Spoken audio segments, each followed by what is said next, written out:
Looks good.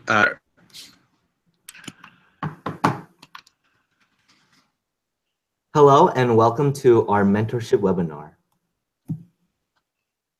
I'm Satisha Paluri. I will be a freshman at the University of Minnesota next year, and I'm a current YAC member. Hello, my name is Ricky Yu. I'm currently a senior at North Carolina High School in Suwanee, Georgia, and I am also a current YAC member for NYLC.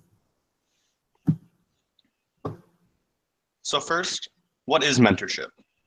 The official definition of mentorship is a relational experience where both people empower each other by sharing insight and experience. This goes beyond just telling someone what to do, but involves sharing what you've learned and why certain things are important. Another distinction that we made in this definition is that both people are empowering each other. This two-way street forms a relationship where both the mentor and the mentee learn and develop. There are four big ideas on mentorship.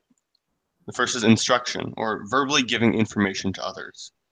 This involves directly sharing experiences and insights with someone. By communicating, you can offer a personal account of your experiences and help guide the person you're working with. The second is demonstration, showing others and leading by example. Leading by example is a way of showing someone a path to a certain outcome. By demonstrating what is possible, you can embolden others to also be active and try to attain their goals. The third is experience, giving mentees first-hand participation in doing something. By giving your mentee a chance to do something themselves, it allows them a chance to grow and develop on their own. While guidance is good, mentees also need to learn and grow on their own. As the adage goes, you can bring a horse to the water, but you can't make it drink. Similarly, you can do your best to give them the experiences, but the mentees must also be involved and want to do it in order for them to learn from it. And finally, assessment, giving feedback and affirmation. Giving honest feedback is a way to help guide the person you're working with. Both the mentor and the mentee can give feedback to each other, letting the other person know what they need and what they want to work on in the future. This mutually beneficial communication can help create a stronger, more lasting bond between the mentor and mentee. There are four main elements to discover in your mentee. First is strengths and weaknesses. To effectively mentor your mentee, you have to know his or her strengths and weaknesses. This will allow you to help your mentee foster their strengths to their full potential and tackle their weaknesses with your support by their side. Triggers. What motivates them? What are they passionate about? When you understand your mentee's triggers, you're better able to spark action within the mentee. A little encouragement is all some need. Personality. Who is your mentee as a person? It is easier to mentor when you understand who your mentee is. This way, you can easily relate to your mentee and tailor to his or her personal needs. Learning style. How does your mentee learn best? This is important to relay your message clearly and effectively. For instance, some of the mentees I had preferred listening to my lesson plans, and others preferred receiving a handout with visuals. There are also four main traits to discover in a mentor. Reliability. It is one of the most important traits of a good mentor. A mentor should be dependable and trustworthy through thick and thin. Shared goals. When the mentor and mentee share a common goal, they keep each other accountable. And when striving towards the goal, teamwork is essential. Engagement. The mentor has to be actively listening and receptive to what the mentee has to offer and say. For example, when I showed care and appreciation to a non-cooperative mentee, he eventually developed respect for me. And finally, advice and experience. The mentor should be willing to share their advice and personal experiences in a mentorship. Personal stories with moral lessons help strengthen the depth of my mentorship relationships. The Roger Hart's ladder of participation is a model with 8 rungs, showing the different levels of relationships between youth and adults. At the bottom of the ladder, there are unhealthy relationships and bad examples of youth-adult partnerships. In fact, the bottom 3 rungs are non-participation. But as you rise to the top of the ladder, the relationship becomes more conducive and is a lot more beneficial for both parties. I'll go through each of the rungs, and give an example around a similar theme for each of them. The first rung is manipulation, adult-led activities in which youth do as directed without understanding the purpose of the activities. For example, a teacher decides to hold a food drive in his classroom for a local pantry. The teacher sends a letter home with each student asking parents and guardians for donations. And the second rung is decoration, adult-led activities in which youth understand purpose but have no input in how they're planned. In this example, the teacher is holding the food drive, but he tells the students what a food drive is and where the food will go. He sends a letter home with each student asking parents and guardians for donations. The third rung is tokenism, adult-led activities in which youth may be consulted with minimal opportunities for feedback. In this example, the teacher decides to hold a food drive and still tells the students what a food drive is and where the food will go. He facilitates a discussion of different pantries in the area and asks for suggestions, even though he has chosen one ahead of time. He sends a letter home with each student asking parents and guardians for donations. And after the food is collected, he writes to his local paper, and a reporter comes to the classroom to take a photo of the students and interviews two of the 30 children about their views of food scarcity in the community. The fourth rung is assigned but informed, adult-led activities in which youth understand purpose, decision-making process, and have a role. In this example, the teacher still continues to hold a food drive. He prepares a week-long lesson plan about food scarcity and poverty. Students are asked to come up with lists of people they know who could donate food items, and each student goes to the people on their list to explain the project and collect food. After the project, the teacher passes out a sheet of paper asking students to write a 100-word reflection with suggestions for future food drives. The fifth rung is consulted and informed, adult-led activities in which youth are consulted and informed about how their input will be used and the outcomes of adult decisions. Similarly, in this example, the teacher prepares a week-long lesson plan about food scarcity and poverty.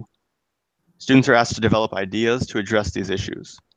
The teacher suggests doing a food drive with all 4 6th grade classrooms for the Helping Hands Pantry, and the students agree. Students develop lists of people they know who could donate food, and again, each one goes to the people on their list to explain the project and to collect the food. And again, after the project, the teacher asks students to write a 100-word reflection with suggestions for future food drives. The sixth rung is adult-initiated shared decisions with youth, adult-led activities in which decision-making is shared with youth.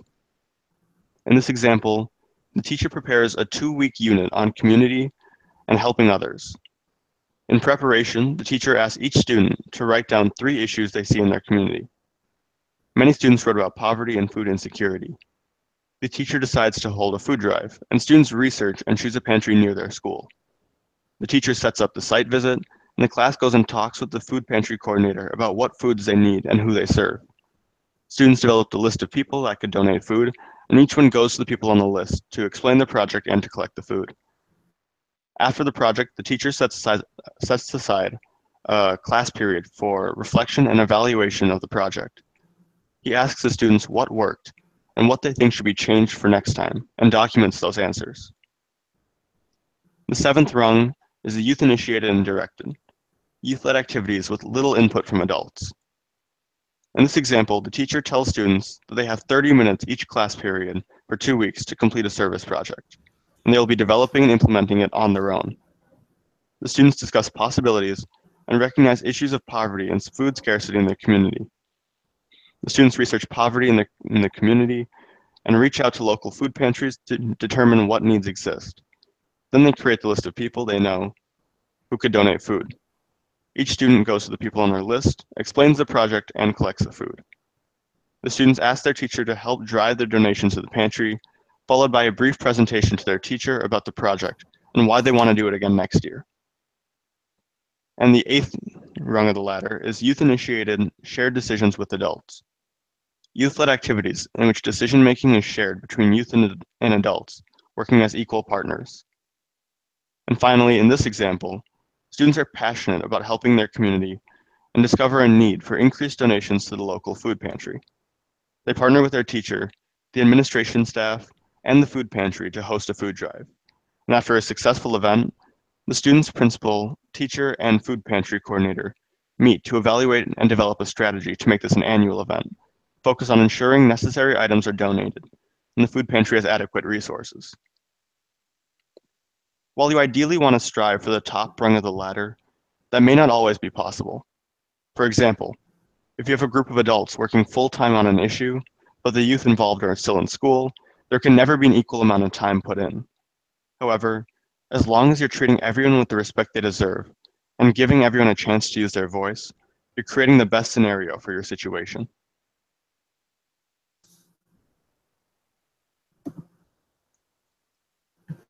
In order to be a proper mentor, first and foremost, you have to understand who you are as a person. It is easier to see what you need as a mentor and what you can offer to the table. Knowledge do you have that will serve well in a mentorship relationship? Skills, talents, or abilities that they could share. Encouraging personal development within a mentee is just as important as encouraging professional development within a mentee. For instance, I taught a couple freshman high schoolers how to make a resume. How do you interact with people? On how you socialize will help you interact with your mentee. These key questions will help you become a successful mentor.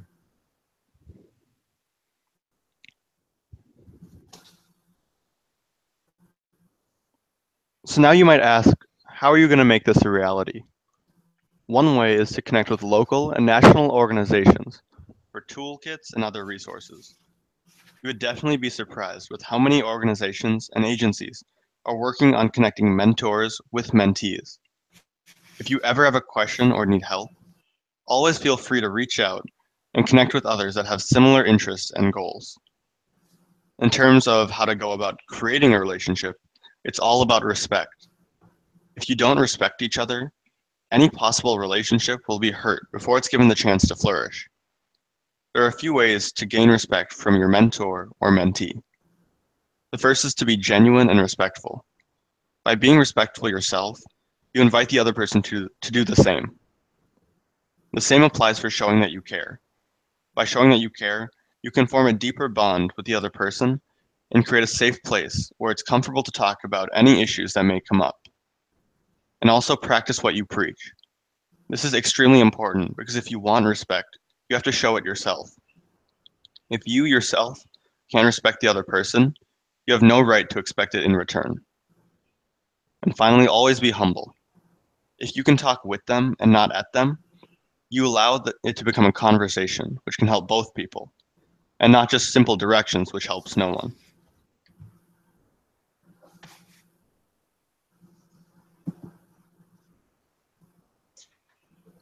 The moment I stepped into the room, I was hit by a wave of expectant glares.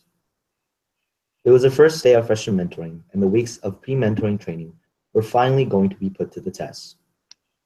Freshman mentoring has been a battle against patience, composure, and change. At first, I was terrified. Would they dislike my lesson plans? Would they throw things at me, which eventually happened one time? Would they ignore my inspirations? Luckily enough, my freshman class embraced me with open arms. Essential components that contributed to the success of my mentorship relationships was self-disclosure. By opening myself up to these freshmen, it was easier to facilitate a genuine and meaningful relationship with them. And while I was tasked with teaching these freshmen how to succeed in high school, I found myself learning through my weekly interactions with them.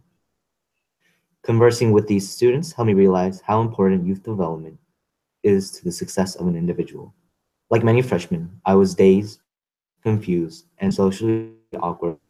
I was able to transcend self-doubt and gain confidence because of the great opportunities and people around me, like the freshman mentor who guided me in my first year. As a mentor, I hope to provide the same kind of opportunities and guidance I received in order to make a lasting impression in their lives.